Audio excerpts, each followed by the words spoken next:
The buzz of a chainsaw was the last thing I expected to hear on a calm Saturday morning. I had just poured my orange juice when the sound cut through the neighborhood like an alarm. Curious and uneasy, I stepped onto the porch and nearly dropped the glass in my hand across the yard. Standing squarely at my fence line was Linda Walker, the new neighbor who had moved in just a few weeks earlier. The problem was, Linda wasn't just standing there, she was tearing down my fence. Half the posts already lay splintered in the grass, and the remaining boards rattled violently as her chainsaw chewed through them. At first, I thought it had to be some bizarre mistake.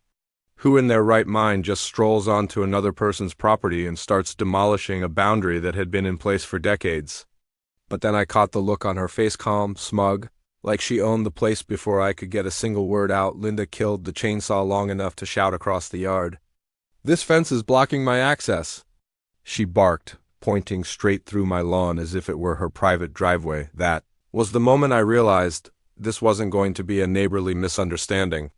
This was the beginning of a property war. When I first bought my home nearly 20 years ago, I thought I had secured peace and permanence.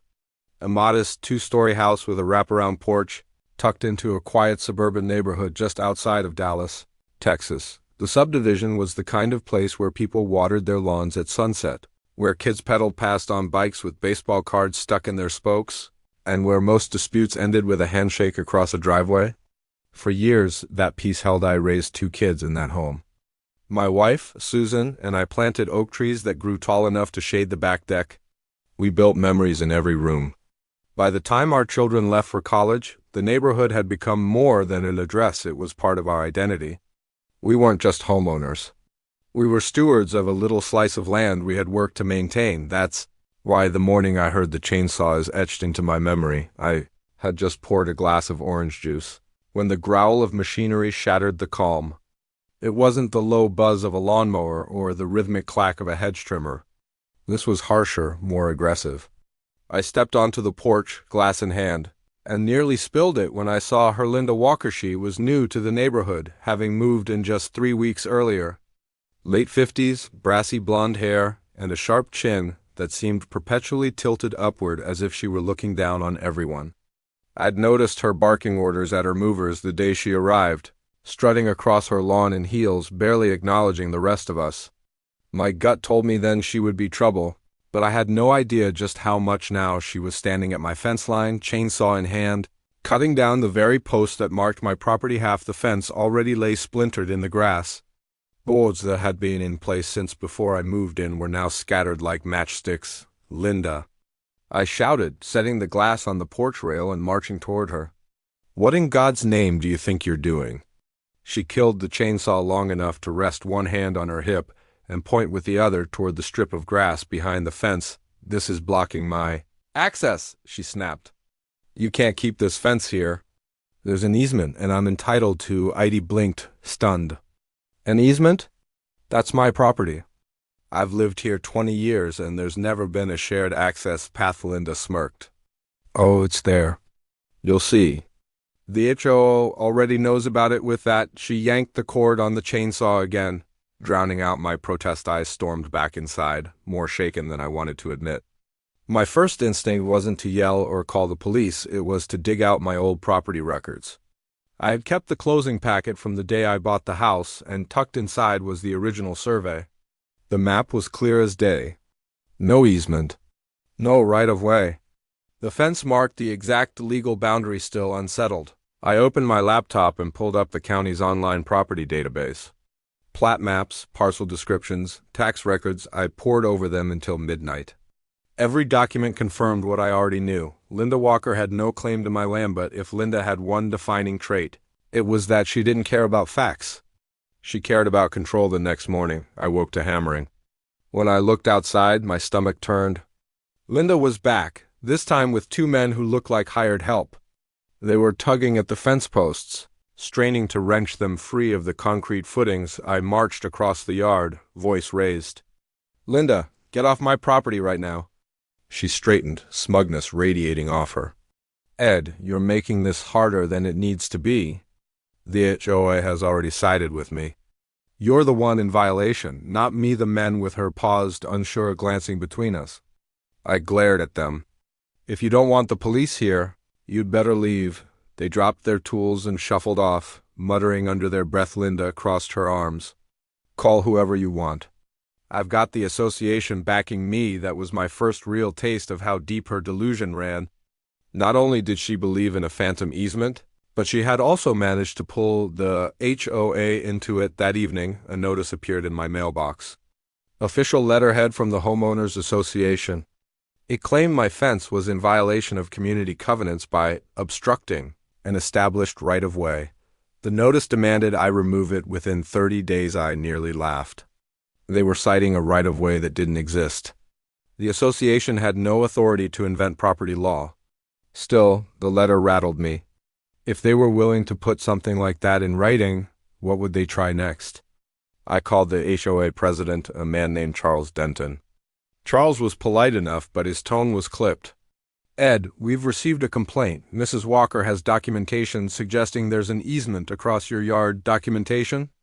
I barked. Charles, I've got the survey, the plat map, and the tax records right here. There's no easement. He cleared his throat. Then perhaps this will be settled quickly. But until it is, we'd appreciate your cooperation. Cooperation? That was HOA speak for rollover. I hung up, furious. If Linda wanted a war, I'd give her one. But I wasn't going to swing a chainsaw or shout across the lawn. No, I was going to bury her in the one thing she couldn't chainsaw her way through. Paperwork. The next morning, I drove to the county recorder's office. I requested certified copies of my deed, the adjoining parcels, and the subdivision plat. The clerk raised an eyebrow when she handed me the stack. Looks like you're about to get real familiar with your neighbors. She had no idea back home. I spread the documents across my dining table. There it was in black and white. The fence stood exactly on the boundary line. The parcel behind it, the one Linda claimed as an easement, belonged solely to me. Not shared. Not conditional mine. I sent copies of everything to the HOA with a formal letter of my own. I demanded they retract their violation notice and warned that if they persisted, I would seek legal remedies, but Linda wasn't about to back down. A week later, I returned from a grocery run to find orange spray paint on my grass. A line drawn crookedly across my lawn, marking what Linda apparently believed was the true property line. She stood nearby with a tape measure, smirking like a conqueror. What do you think you're doing? I called, unloading bags from the truck. She waved the tape measure. Just establishing boundaries, Ed. You'll want to get used to ID. Clenched my jaw, resisting the urge to shout. Instead, I snapped photos of the paint, the tape measure, and Linda standing smugly in frame. Evidence that night, as I sat at the kitchen table reviewing the photos, Susan placed a hand on my shoulder. She's not going to stop, Ed. You know that, right? I know, I sighed. Which is why I'm not just going to defend our land. I'm going to make sure she can never pull something like this again. That was the moment the plan took shape, not just to prove her wrong, but to corner her so tightly with facts, law, and ownership that she'd choke on her own arrogance. And that plan began with the very thing Linda had tried to erase, the fence. The morning after Linda painted her crooked orange line across my lawn, I woke up with a kind of steel in my spine. Enough was enough. I wasn't about to let her intimidation tactics define my property. If she wanted a battle of boundaries, I'd make mine unmistakable. That day I called up a local contractor I trusted, an old friend from church named Rick. I need a new fence, I told him. Stronger, taller, and built exactly on the legal boundary. No mistakes, no wiggle room. I want it bulletproof. He chuckled on the other end. Sounds like you've got yourself one hell of a neighbor. Don't worry, Ed, I'll build you a fortress by the following weekend. Rick and his crew rolled in with lumber, concrete, and string lines. They measured every inch twice, setting the posts deep and square. Where Linda had splintered the old fence, they replaced it with thick cedar planks, towering a full 8 feet tall. By the time they were finished, the new fence looked less like a boundary marker and more like a declaration. This land is mine. The sound of hammers and saws drew Linda out of her house like a moth to a flame. She stormed over, hands flailing. What do you think you're doing? She screeched, building on my property, I replied coolly, wiping sweat from my brow. You can't do this. This is an obstruction of the easement. Rick leaned on his hammer, unimpressed. Lady, we've got the survey right here. This fence is dead on. You don't like it? Take it up with the county, Linda sputtered, face turning red. "This isn't over, Ed. You'll regret this," she stormed off. But the venom in her voice told me the fight was far from done. Sure enough, 2 days later, I got another envelope from the HOA. This one wasn't just a violation notice, it was a formal demand for removal of the illegally constructed fence. The language was threatening. Warning of fines and even potential legal action. Susan read it over my shoulder and muttered, "She's pulling their strings like a puppet master." I nodded grimly. "And it's time I cut the strings." Instead of panicking, I doubled down. I made copies of every document again: surveys, deeds, plat maps, even Rick's construction receipts. This time, I mailed them certified to the HOA board and CC'd the county zoning department. If they wanted a paper war, I'd bury them in evidence, but Linda wasn't fighting just on paper. The next week, I came home from work to find trash scattered across my lawn: fast food bags, soda cups, even a broken chair leg. At first, I thought it was random vandalism. Then I noticed the trail leading straight from Linda's yard. I took photos again. Always evidence. Always building my case. 2 nights later, it escalated. Around midnight, I woke to the sound of pounding, something slamming against the new fence. I grabbed the flashlight and crept outside. There she was. Linda Walker, in her robe and slippers, hurling rocks at the cedar panels. "Linda!" I barked. "Are you out of your mind?" She froze in the beam of my flashlight, eyes wide and wild. Then she hissed, "You'll regret ever moving that fence. You'll regret crossing." May stood there, stunned. This wasn't just a petty boundary squabble anymore. It was personal. The next morning, I filed a police report for vandalism and harassment. I also requested a restraining order, though the officer warned me those weren't easy to get. Still, I wasn't backing down. As I walked back into my kitchen, Susan looked up from her coffee. "She's unrevealing, Ed." "Good," I said, folding the police report into my file. "The more she unravels, the stronger my case becomes. She thinks she's scaring me, but all she's doing is digging her own grave." I knew then the battle lines weren't just drawn, they were carved into stone. The war over that fence was only beginning, but deep down, I had already decided I wasn't going to settle for winning the skirmish. I was going to end it once and for all. Linda Walker wasn't just a bad neighbor anymore. She had declared herself my enemy. And with the HOA behind her, she carried more weight than most suburban troublemakers ever could. The morning after she threw rocks at my fence, I woke to find a new bright orange notice taped to my front door. This one screamed in bold letters, "Final warning, remove, non-compliant. Structure or face daily FINEA." Susan read it aloud with a bitter laugh. "They really think they can bully us into tearing it down." I didn't laugh. Instead, I snapped photos of the notice, slid it into my growing binder of evidence, and muttered, "They're digging their own hole." HOA escalation. Within days, the HOA began stacking fines against me. $25 a day, then 50, then threats of legal action. Linda strutted around the neighborhood like she'd already won, chatting loudly with other residents about how the easement was finally being reclaimed. At first, some neighbors seemed to buy her story. I'd catch them staring, whispering, even crossing the street to avoid me. But others, those who had lived here longer, shook their heads in disbelief. "Ed," one old-timer named Hank muttered when we met at the mailbox, "don't let that woman steamroll you. We all know where the property line is. My dad helped put that fence up back in the 80s.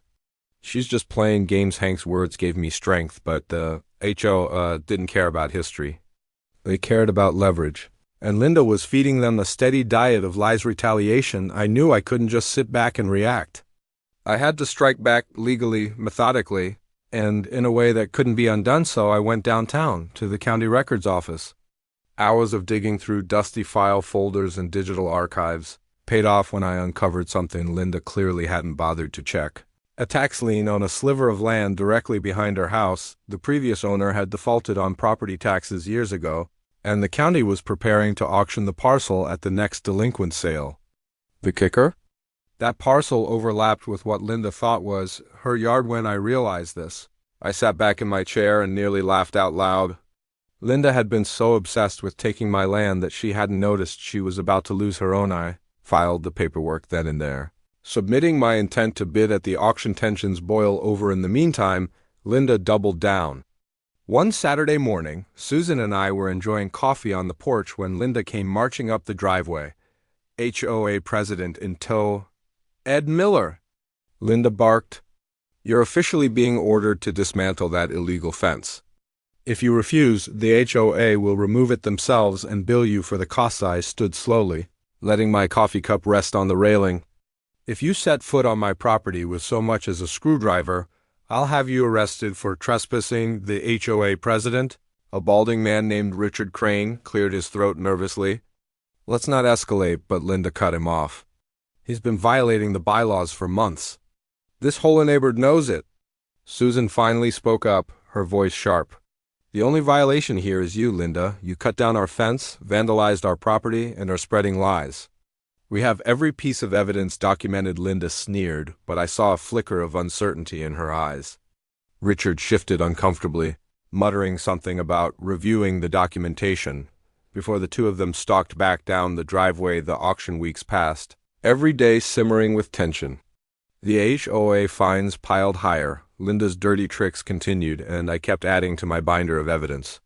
But the real turning point came on a sweltering Friday morning inside the county courthouse. The tax delinquent land auction was being held in a cramped room, packed with investors and curious onlookers. Parcel after parcel went up for bid until finally, the clerk called out the one I had been waiting for, Lot 14B, adjoining property of 2,210 Willow Bend Drive. Linda's address. The bidding started low, just a few $100s. I raised my hand. Another bidder joined. We volleyed back and forth, the price climbing into the thousands. Then, to my shock, Linda herself stormed into the room. She had found out. That's my property, she shrieked, interrupting the auctioneer. The clerk barely glanced at her. Ma'am, this parcel is county-owned due to unpaid taxes. You're welcome to bid like everyone else. Linda's face turned crimson. She fumbled for her checkbook, raising her hand frantically. But she was too late. Sold, the auctioneer declared, slamming his gavel. To Edward Miller, the room erupted in chatter as Linda screamed in disbelief. I calmly signed the paperwork, my hands steady despite the adrenaline rushing through me. By the time I left the courthouse, I officially owned the land under part of Linda's backyard and, crucially, part of her house's foundation. Fallout that evening as I stood on my porch reviewing the deed, Linda came barreling toward me like a storm. You can't do this. That's my home, she shrieked. I held up the papers, stamped and signed. Not anymore. That sliver of land? The one under your kitchen? It's mine now. Her jaw dropped. For the first time since this war began, she looked genuinely scared. You wouldn't dare. Oh, I would, I interrupted coldly. And if you keep harassing me, I'll evict you right out of your own house. Legally, Susan, standing beside me, added, maybe next time, Linda. You'll think twice before cutting down someone else's fence. Linda stumbled back, speechless, before retreating to her house, escalating the war. But if I thought she'd surrender, I was wrong. Earning the land under her house only made her more desperate. She filed frantic appeals with begging them to intervene. She even tried to get the county to reverse the auction, claiming she hadn't been properly notified. Each time, her requests were denied. The law was the law, and the paperwork was ironclad. Still, Linda wasn't done lashing out. She threw late-night parties, cranked her music, and spread rumors around the neighborhood that I was some kind of scam artist. But the more she fought, the more isolated she became. Neighbors grew tired of the drama. The HOA board, once her biggest weapon, began distancing themselves from her mess. Richard Crane even called me one evening. Ed, between you and me, this is getting out of hand. We're starting to think Linda may not be acting in good faith. I nearly laughed at his understatement, but I kept my tone measured. Good to hear, Richard, because I have a binder 2 inches thick full of her lies and harassment. And if this goes to court, I'll drag the entire HOA into it. There was a long pause, then Richard sighed. Understood. We'll reevaluate our position. A shift in power. By late summer, the tide had completely turned. What started as Linda trying to take a strip of my land had ended with me owning a piece of hers. The HOA had gone quiet, their violation notices mysteriously stopping. Neighbors who once whispered now stopped by to ask how I pulled it off. And Linda? She stayed inside most days, blinds drawn, her once loud presence reduced to a bitter shadow, but I knew it wasn't over. Not yet. Linda Walker was the kind of person who would rather set fire to everything than admit defeat. And I had to be ready for her next move. For now, though, the balance of power has shifted. And for the first time in months, I could sip coffee on my porch without feeling like I was under siege. First time Linda realized the ground beneath her house no longer legally belonged to her. She tried to bluff her way through it. For weeks, she strutted around as if nothing had happened, telling anyone who would listen that the auction was a mistake, and that the county would fix it, but the law didn't bend to ego. The deed was signed, recorded, and unshakable. I didn't just own her backyard. I owned the land beneath her kitchen and part of her living room.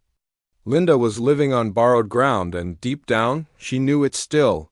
Denial was her weapon of choice, the escalation. One muggy evening, I was grilling burgers out back with my wife, Susan, when Linda stormed through the gate, waving a folder of papers like a weapon. "This is harassment, Ed," she screamed. "You think you can scare me out of my own home? These documents prove you can't touch me." I set the spatula down and calmly took the folder. Inside were photocopies of HOA bylaws, some scribbled notes in the margins, and a highlighted section about reasonable access easements. I looked up at her. "Linda, this isn't worth the paper it's printed on." "I don't care what you dig up in the HOA handbook, it doesn't override the county records." "I own that land." She yanked the folder back, her hands trembling. "You'll regret this, Ed. I swear you will." Susan stepped forward, her voice firm but calm. "Linda, we've tolerated your lies, your vandalism, and even your harassment. But this obsession is destroying you. Go home before you dig the hole any deeper." Linda glared at us both, then stomped away, slamming her gate so hard it rattled against the hinges. The petty attacks from that night on. Linda's behavior grew darker and more erratic. She began leaving her outdoor floodlights on all night, pointed directly at our bedroom windows. She parked her car just inches from my driveway, making it difficult to back out. She even trained her dog to bark every time we stepped outside. At first, Susan and I tried to ignore it. But one morning, I walked outside to find spray paint on the new fence-thick red letters spelling out "thief." That was the last straw. I called the police, filed another vandalism report, and handed over photos of Linda caught on my security cameras. "Can of spray paint in hand," the officer, a young guy with tired eyes, shook his head. "She's going to hang herself with this kind of behavior. Keep documenting." "You're doing it right in the document I did. Every light left on, every noise complaint, every petty act of harassment." By now my binder was bursting, thicker than a college textbook, the HOA breaks. Meanwhile, Linda kept trying to rally the HOA to her side. She showed up at board meetings, waving her arms and shrieking about her stolen land. But her theatrics began to wear thin. Evening, I received an email from Richard Crane, the HOA president, Mr. Miller, after reviewing the documents you provided, and in light of Ms. Walker's increasingly disruptive conduct, the board has decided to rescind all violation notices against your property. We will also be reevaluating Ms. Walker's standing within the association. That was bureaucratic language for, "We're done with Linda." I showed the email to Susan, who let out a breath of relief. Finally, they see the truth, but Linda wasn't celebrating. If anything, the Ezra Street pushed her over the edge, the breaking point. 2 nights later, at nearly midnight, I woke to the sound of pounding again, this time louder, more violent. I grabbed my flashlight and hurried outside. What I saw made my blood run cold. Linda was standing in the yard, clutching a sledgehammer, swinging it wildly at the fence. Splinters flew with every strike. Her hair was wild, her robe was slipping off one shoulder, and her face was twisted in rage. "Linda!" I shouted. "Stop this right now." She spun toward me, her eyes wide and manic. "This is my property. You can't take it from me." Before I could react, she raised the hammer again, this time aiming for me. I stumbled back, heart racing, fumbling for my phone. Susan was already on the porch, shouting, "Ed, get back!" "I'm calling 911. Linda charged forward, screaming incoherently, the hammer swinging dangerously close. But just as she reached the edge of my porch light, red and blue flashes lit up the street. The police had arrived. The arrest, 2 squad cars screeched to a halt. Officers leapt out, shouting commands. "Ma'am, drop the weapon." "Drop it now." Linda froze, her eyes darting between me, the hammer, and the officers. For a moment, I thought she might actually swing again. But finally, she dropped the sledgehammer with a heavy thud. The officers cuffed her while she screamed curses at me, calling me a thief, a fraud, and a snake. Neighbors peeked out from their windows and porches, drawn by the commotion. For the first time, the entire neighborhood saw Linda for what she truly was, a dangerous, unhinged woman consumed by her own lies. As the patrol car pulled away, Susan wrapped her arm around me.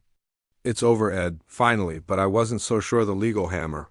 The following week, I was summoned to court to testify in the criminal case against Linda. She was being charged with vandalism, harassment, and assault with a deadly weapon. I sat on the witness stand, binder in hand, recounting every step of the nightmare.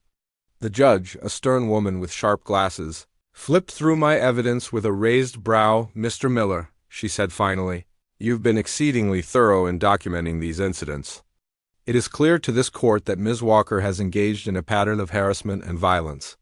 The charges will proceed to trial." Linda, sitting at the defendant's table, glared at me with eyes full of fire. But her lawyer looked defeated already. The evidence was overwhelming. In the weeks that followed, Linda's world collapsed. She was fined heavily, ordered to attend anger management, and given a restraining order that barred her from coming within 50 feet of me or my property. And, with her criminal record, the HOA moved swiftly to remove her from the board and strip her voting privileges. The empire she had tried to build crumbled around her. My final move. But I wasn't done. Owning the land under her house gave me leverage, and after her arrest, I decided to use it. With my lawyer's help, I filed an eviction notice. It was drastic but justified. Linda had trespassed, vandalized, and assaulted me.